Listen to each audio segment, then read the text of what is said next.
The vastness of the Galactic Empire stretched across countless star systems, its influence and power unparalleled in the known universe. For centuries, the Empire had maintained its dominance through a delicate balance of diplomacy, military might, and the strategic control of resources and trade routes. However, a new threat had emerged, one that the Imperial Council could no longer ignore. On the remote, unassuming planet of Earth, a species known as humans have been rapidly expanding their technological and cultural horizons. What were once isolated pockets of human civilization had now grown into a global network, connected by advanced communication systems and a thirst for exploration. The Empire's leaders watched with growing unease as humanity's influence and capabilities continued to develop at an alarming rate. In the ornate halls of the Imperial Palace, the Galactic Council convened to discuss the matter. Fierce debates erupted as representatives from various alien races voiced their concerns and proposed courses of action. Some argued for a diplomatic approach, suggesting that the humans could be incorporated into the Empire as loyal subjects. Others, however, advocated for a more decisive and aggressive stance. "These humans have become a threat to our way of life," declared Zolkor, the formidable military commander of the Tarkonian Dominion. "Their rapidly advancing technology and burgeoning population pose a direct challenge to our supremacy. We must act now before they become too powerful to control." The others in the council nodded in agreement, their faces etched with a mixture of caution and determination. The debate raged on, with some proposing a measured response, while others argued for a full-scale military intervention. In the end, after hours of heated discussion, a consensus was reached. The decision was made. The Galactic Empire would issue an ultimatum to the human race, demanding their immediate surrender and integration into the Imperial fold. Failure to comply would result in the full might of the Empire's armed forces being brought to bear against the unsuspecting planet.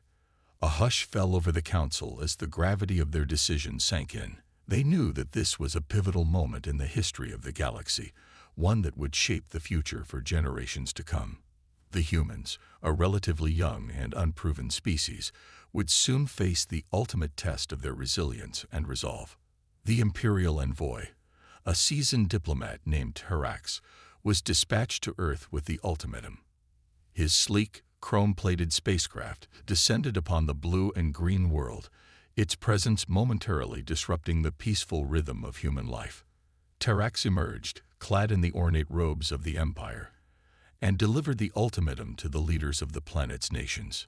"The Galactic Empire has observed your kind with growing concern," Terax proclaimed, his voice amplified by the advanced technology of his communicator. "Your rapid technological advancement and burgeoning population pose a direct threat to the stability and order that the Empire has maintained for millennia. You have a choice. Surrender your sovereignty and integrate into the Empire as loyal subjects, or face the full might of our military forces."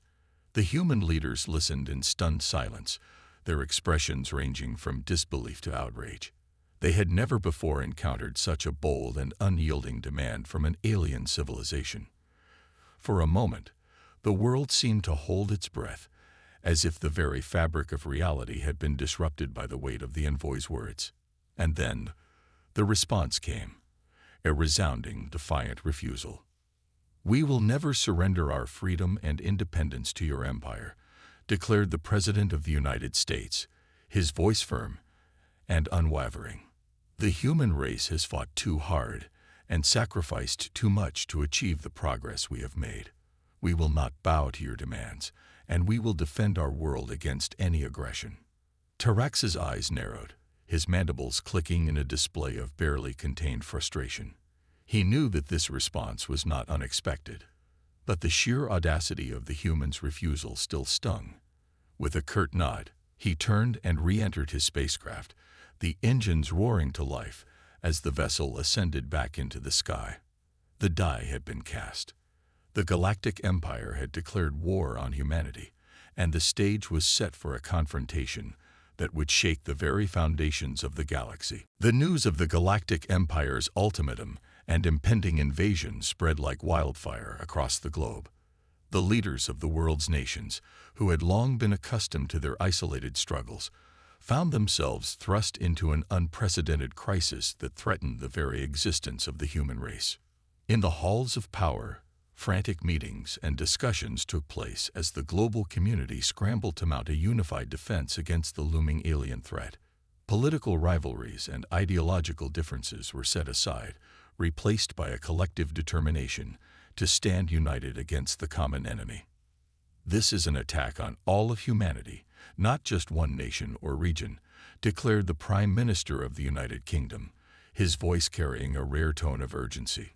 "We must put aside our differences and work together if we are to have any hope of defeating the might of the Galactic Empire."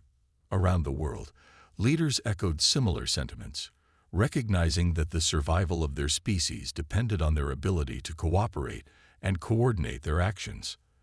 The formation of a global strategic council, composed of the most experienced military leaders and scientific minds, was quickly initiated, tasked with devising a comprehensive plan of action. In the bustling cities and remote corners of the planet, the gravity of the situation began to sink in. Ordinary citizens, whose lives had previously revolved around their daily routines and personal concerns, now found themselves swept up in the looming storm of interstellar conflict. "I never thought I'd see the day when we'd have to defend our home against an alien invasion," said Jane, a young software engineer in a crowded Tokyo cafe. "But if that's what it takes, then I'm ready to do whatever it takes to protect our world." Across the globe, a sense of unity and determination began to take root. People from all walks of life, from factory workers to acclaimed academics, volunteered their skills and resources to the collective effort. Manufacturing plants shifted their focus to the production of advanced weaponry and defensive technologies, while research institutions accelerated their efforts to develop innovative solutions that could give humanity an edge against the invaders. The Global Strategic Council, having convened in a secure underground facility, pored over the limited intelligence gathered about the Galactic Empire's military capabilities. They knew that the odds were stacked against them, but they also recognized that the human spirit had a remarkable capacity for resilience and adaptability. "We may be outmatched in terms of sheer firepower and numbers, but we have one advantage that the Empire has never faced before," said General Mikhail Volkov, a seasoned Russian military commander.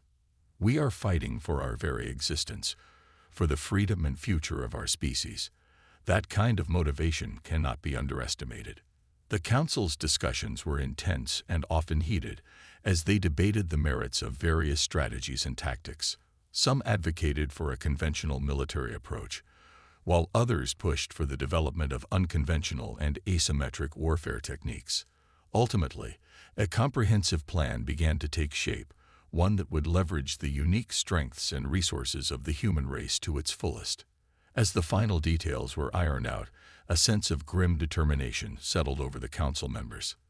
They knew that the battle ahead would be a pivotal moment in human history, one that would determine the fate of their entire species. But they were resolute in their conviction that humanity would not surrender without a fight. With the plan finalized, the council members emerged from their secret meeting, ready to rally the nations of the world for the coming conflict. The Galactic Empire's ultimatum had been met with a resounding refusal, and now the human race must prepare to defend their home against the impending invasion. The world was now on the brink of an unprecedented conflict, one that pitted the might of the Galactic Empire against the determination of the human race. In the aftermath of the Galactic Envoy's ultimatum and the defiant refusal of the world's leaders, a sense of urgency gripped the planet as it prepared for the looming invasion. The Global Strategic Council, having convened the brightest minds and most experienced military commanders, wasted no time in implementing their comprehensive plan of action. Across the globe, scientific and industrial resources were mobilized at a frenetic pace, all focused on accelerating the development of advanced weaponry and defensive technologies that could give humanity a fighting chance against the alien invaders. "We're in a race against time," said Dr. Evelyn Harrington, a renowned physicist who had been recruited to the council. "The Galactic Empire has had centuries to hone their military capabilities, While we've only just begun to scratch the surface of our potential, we need to maximize every resource we have and push the boundaries of what's possible if we're going to have any hope of survival. In laboratories and factories, teams of engineers, scientists, and technicians worked around the clock, driven by a sense of purpose that transcended national boundaries. Breakthroughs in energy generation, materials science, and weapons design began to emerge, each one a potential game-changer in the looming conflict. Meanwhile, the world's governments, once divided by political and ideological differences, now found themselves united in a common cause. A global conscription program was implemented, with millions of citizens volunteering to serve in the burgeoning human military forces. Training camps sprang up across the continents as seasoned veterans and raw recruits alike underwent intensive preparation for the battles to come. This is our moment to stand united, to show the Galactic Empire that the human spirit cannot be broken, declared the President of the United States, addressing the nation in a televised address. We will not go gentle into the night.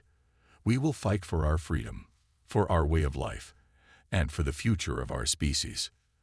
The President's words resonated across the globe, inspiring a renewed sense of determination and defiance. Flags were raised, parades were held, and the people of Earth, once divided, now stood shoulder to shoulder, united in their resolve to defend their home against the alien invaders. In the shadows, however, a different kind of preparation was underway. Covert teams of Special Forces operatives, trained in the art of asymmetric warfare, began to infiltrate strategic locations around the world. Their mission was to establish a network of resistance cells, ready to strike at the Galactic Empire's supply lines, communication networks, and command centers when the invasion commenced. "We can't rely solely on conventional military might," said Captain Liam Donovan, the leader of one such Special Forces unit. "The Empire has had centuries to perfect their tactics and technology. We need to be nimble, adaptable, and willing to fight dirty if we're going to have any chance of survival." As the days turned into weeks, the tension on Earth reached a fever pitch. The global population watched anxiously, their eyes trained on the skies, waiting for the first signs of the Galactic Empire's armada to appear on the horizon. They knew that the battle for their very existence was about to begin, and they were determined to show the alien invaders that humanity was not to be underestimated. The steady hum of engines filled the heavens as the armada of the Galactic Empire emerged from the void of deep space, its immense vessels casting ominous shadows over the pale blue dot known as Earth. For the inhabitants of the planet, the moment of reckoning had arrived, and the fate of their species hung in the balance. As the alien fleet took up position at the edge of the solar system, the first skirmishes began. Human forces, having spent the previous weeks in feverish preparation, launched a series of targeted strikes against the invaders' supply lines and communication networks. "We can't match their firepower or numbers, but we can exploit their weaknesses," said Captain Donovan, the leader of one of the covert Special Forces teams. "They're used to facing civilizations that are technologically inferior and lack the will to fight. We'll show them that the human race is made of sterner stuff." Striking under the cover of darkness and employing unconventional tactics, the human resistance fighters inflicted significant damage on the Galactic Empire's logistical infrastructure. Supply convoys were ambushed, communication relays were sabotaged, and small but critical targets were systematically eliminated, sowing confusion and frustration among the alien invaders. The Galactic Empire, accustomed to facing less technologically advanced civilizations, found themselves caught off guard by the ingenuity and tenacity of the human defenders. Their massive warships, designed to overwhelm conventional military forces, struggled to adapt to the unconventional tactics employed by the resistance. "They're using hit-and-run attacks, exploiting our weaknesses in ways we've never encountered before," reported the commander of the Imperial fleet, his voice tinged with a hint of worry. "Their ability to coordinate and strike with such precision is unlike anything we faced. We must find a way to counter these tactics if we are to achieve victory." As the initial skirmishes raged on, The human population watched with a mixture of pride and trepidation. The resolve and courage displayed by their fellow citizens sparked a renewed sense of hope, but the overwhelming disparity in military might was ever present in their minds. "We're punching above our weight, but for how long?" wondered Emily, a young university student volunteering as a medic. "The Empire has more than enough firepower to level our cities if they choose to. We need to find a way to even the playing field, or we may not survive this war." The Global Strategic Council, monitoring the situation closely, recognized the importance of these early victories. They knew that while the human resistance was causing significant disruption to the Galactic Empire's operations, the true test would come when the full weight of the alien forces was brought to bear upon the planet. "These skirmishes are just the opening salvo," said General Volkov, his weathered face etched with a determined expression. "We've proven that we can be a formidable adversary, but the real battle is yet to come. We must continue to adapt, to innovate, and to push the boundaries of what's possible if we're to have any hope of prevailing against the might of the Galactic Empire." As the days turned into weeks, the conflict intensified, with both sides vying for the upper hand. The human resistance, fueled by a burning desire for freedom, continued to harass the invaders, while the Galactic Empire marshaled its resources for a decisive push towards the planet's surface.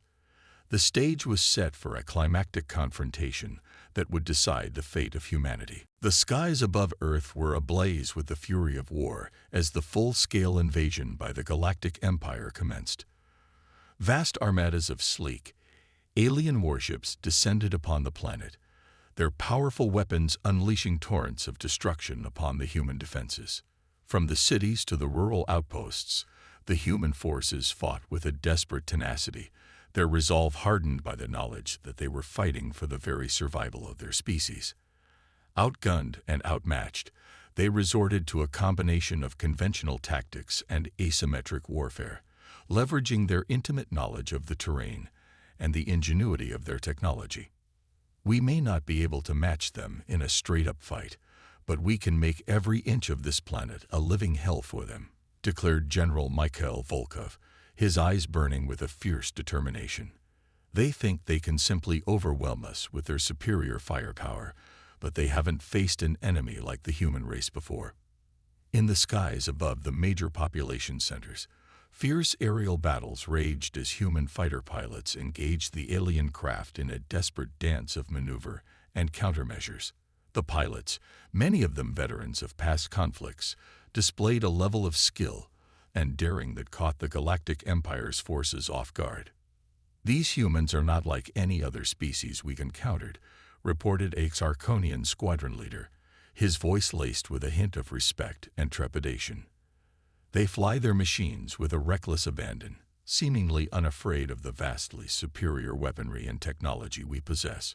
We must adapt our tactics if we are to gain the upper hand." On the ground, the human resistance fighters employed a combination of guerrilla tactics and urban warfare, taking advantage of the complex terrain and the dense population centers to ambush the alien invaders. Snipers, hidden in the shadows, picked off the unsuspecting Galactic Empire soldiers, while small teams of Special Forces operatives infiltrated enemy strongholds, sowing chaos and disrupting their operations. The battle for Earth became a brutal, grueling affair, with neither side willing to concede an inch. The human defenders, fueled by a fierce determination to protect their home, fought with a ferocity that belied their numerical and technological disadvantage. They knew that defeat was not an option, for it would mean the end of their species. As the conflict raged on, the global population watched in a mixture of horror and awe, their hearts swelling with a deep sense of pride for the courageous men and women who stood in defiance of the alien invaders. The images of burning cities and fallen heroes were seared into their collective consciousness, a testament to the high price of freedom. "We always knew that humanity had the potential for greatness," said the President of the United States, addressing the nation in a somber but resolute tone. "But now, in the face of this unimaginable challenge, our people are showing the true strength of the human spirit. We will not surrender." We will not back down. We will fight, and we will prevail. As the battle raged on, the Global Strategic Council closely monitored the situation, their brows furrowed with a mixture of concern and cautious optimism. They knew that the human forces were holding their own, but the sheer scale and relentlessness of the Galactic Empire's assault threatened to overwhelm them. "We're buying time, but we need a breakthrough," said Dr. Evelyn Harrington, her voice tinged with a sense of urgency. "If we don't find a way to turn the tide in our favor soon, the human race may not survive this onslaught." The fate of humanity now hung in the balance as the epic struggle for Earth continued to unfold. The battle for Earth had raged on for weeks, with the human forces fighting a desperate, relentless struggle against the overwhelming might of the Galactic Empire's invasion. The skies above the planet were thick with the acrid smoke of burning cities, and the ground trembled with the thunderous exchange of fire between the human defenders and the alien aggressors. Despite the overwhelming odds, the human race refused to be broken. Their resolve, forged in the crucible of this existential conflict, only grew stronger with each passing day. The covert resistance fighters continued to harass the Galactic Empire's supply lines and communication networks, while the conventional military forces adapted their tactics to better counter the invaders' superior technology. "We're not going to win this war with brute force alone," said General Volkov, his weathered face etched with a grim determination. "We need to find a way to level the playing field, to give us an edge that the Empire hasn't encountered before." As the battle reached a critical juncture, a breakthrough emerged from an unexpected quarter. A team of human scientists and engineers, working tirelessly in a secret research facility, had been making remarkable progress in the development of a revolutionary new technology. "It's a long shot, but if it works, it could be the key to our salvation," said Dr. Evelyn Harrington, the lead researcher, her eyes alight with a glimmer of hope. The technology, a complex system that could neutralize the Galactic Empire's advanced weaponry, was hastily put into production, and the first prototypes were rushed to the front lines. As the human forces deployed the new systems, the tide of the war began to shift. The Galactic Empire's massive warships, once seemingly unstoppable, found their powerful energy beams and missile salvos suddenly ineffective against the human defenses. Confusion and panic spread through the alien ranks as their vaunted firepower was rendered useless. "What sorcery is this?" cried a Sarkonian commander, his mandibles clicking in a display of bewilderment. "Our weapons are being disrupted. Our systems are failing. How can these primitives possess such technology?" The human forces, seizing the moment, launched a series of devastating counterattacks, targeting the Galactic Empire's weakened positions and vulnerable supply lines. The alien invaders, caught off guard by the sudden reversal of fortunes, were forced to retreat, their invasion plans thrown into disarray. "We've got them on the run," shouted a jubilant human soldier, his fist pumping the air in triumph. "This is our chance to turn the tables and show these aliens that we're not to be trifled with." Across the globe, the news of the human forces' success spread like wildfire, igniting a renewed sense of hope and determination within the population. People poured into the streets, waving flags and chanting slogans of defiance, their spirits lifted by the realization that their beloved home could be saved. In the halls of power, the Global Strategic Council convened, their expressions etched with a mixture of relief and cautious optimism. They knew that the war was far from over, and that the Galactic Empire would undoubtedly regroup and redouble their efforts. "This is a significant victory, but we can't afford to let our guard down," warned General Volkov.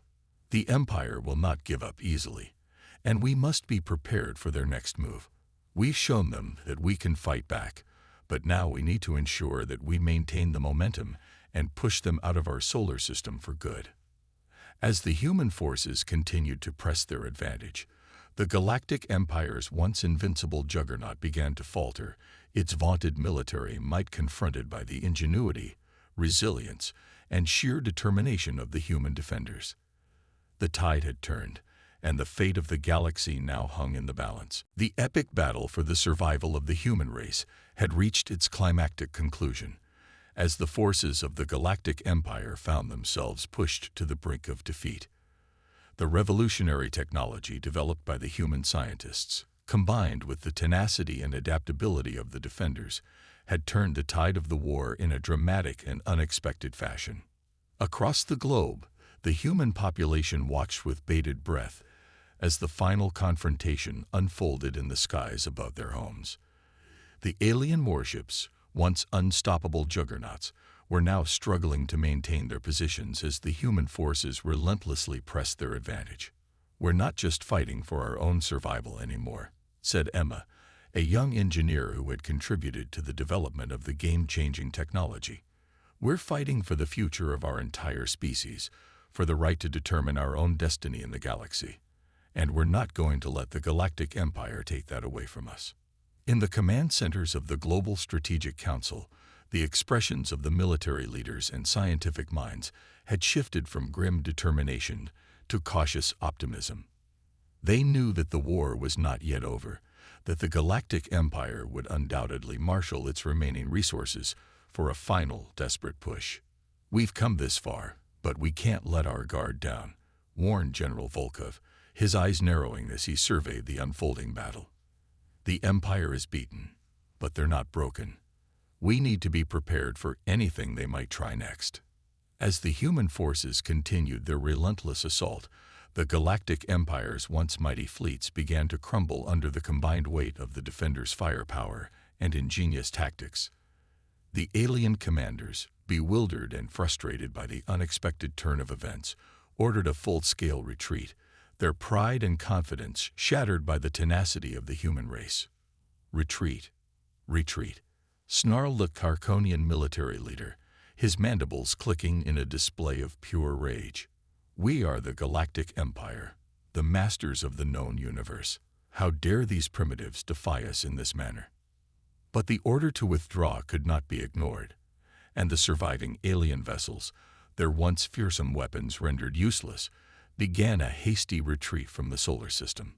The human forces, sensing victory within their grasp, pressed their advantage, harrying the retreating invaders and ensuring that their departure was as ignominious as it was inevitable. As the last of the Galactic Empire's ships disappeared into the vast expanse of space, a deafening cheer rose up from the human population.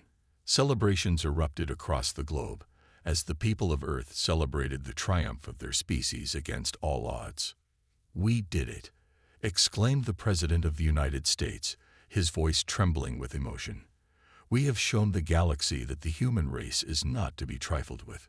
We have proven our resilience, our ingenuity, and our unwavering spirit. This is a victory for all of humanity, and it is a message to any who would dare to threaten our freedom and our way of life." In the aftermath of the conflict, the world found itself transformed.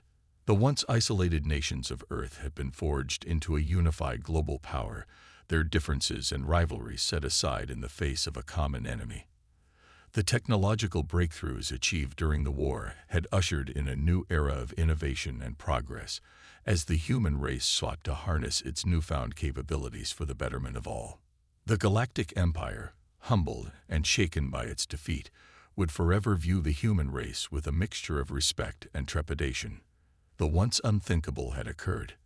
A young upstart civilization had not only defied the might of the Empire, but had emerged victorious, forever altering the balance of power in the galaxy. As the celebratory echoes faded, and the people of Earth turned their attention to the daunting task of rebuilding, a sense of cautious optimism and unbridled determination permeated the global consciousness. The human race had proven its mettle, and the future now lay open before them, filled with the promise of a new era of exploration, discovery, and the pursuit of their rightful place among the stars.